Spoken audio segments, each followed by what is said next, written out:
Baik, bismillahirrahmanirrahim. Assalamualaikum warahmatullahi wabarakatuh. Sahabat, apa kabar? Semoga selalu diberi kesehatan oleh Allah Subhanahu wa taala.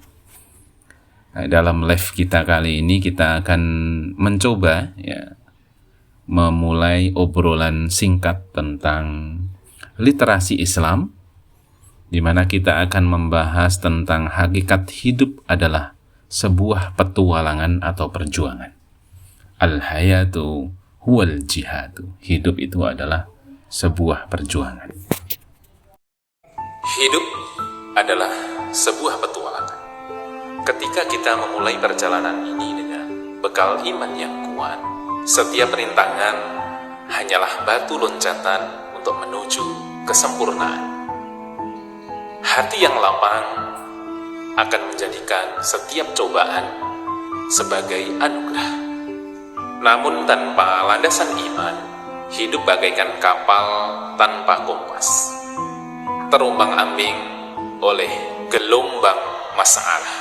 Sekecil apapun persoalan akan terasa berat, karena hati gersang dan jiwa yang tak berlemah.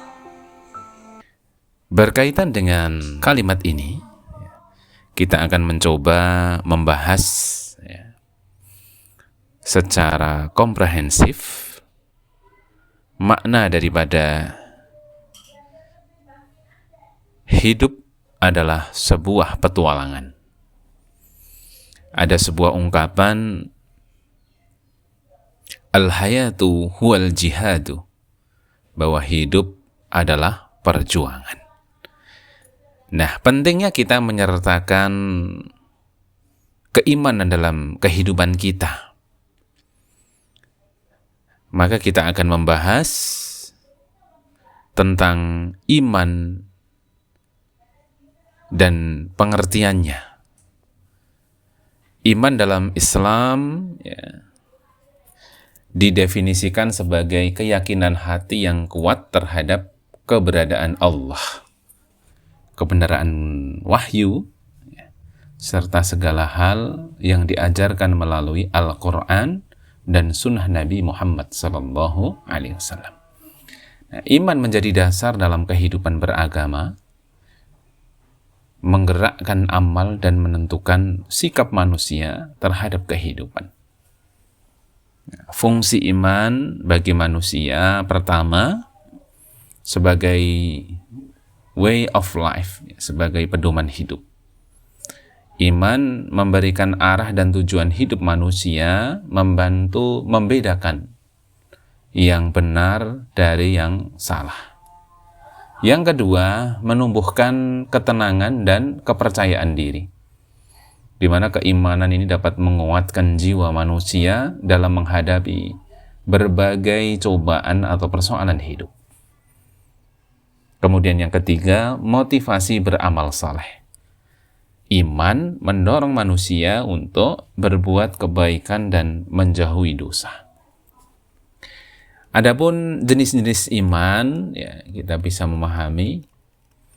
Ini dasar sekali yang harus kita ingat. Pertama, iman kepada Allah Subhanahu wa taala.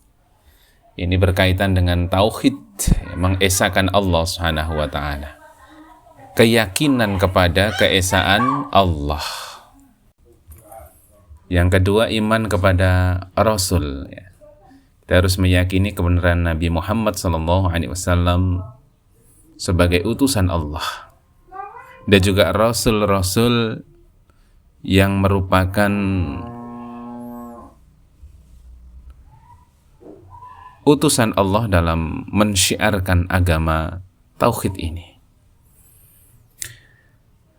Yang ketiga, iman kepada kitab Allah. Kita harus meyakini kebenaran kitab-kitab suci yang diturunkan Allah Subhanahu wa taala. Kemudian iman kepada malaikat, keyakinan kepada makhluk Allah yang tidak tampak ini. Kita harus meyakininya. Kemudian yang kelima, iman kepada hari akhir. Keyakinan terhadap adanya kehidupan setelah kematian. Jadi hidup setelah mati, ini harus kita yakini. Yang keenam, iman kepada qada dan qadar. meyakini bahwa segala sesuatu terjadi atas kehendak Allah Subhanahu wa taala. Baik, kita akan belajar dari kisah-kisah Nabi dan sahabat tentang iman dan dalam menghadapi kehidupan. Perlunya kita menghadirkan iman dalam kehidupan. Kalau kita belajar dari kisah para nabi, contohnya adalah Nabi Ibrahim alaihissalam, di mana kisah iman yang mempermudah hidup, ya.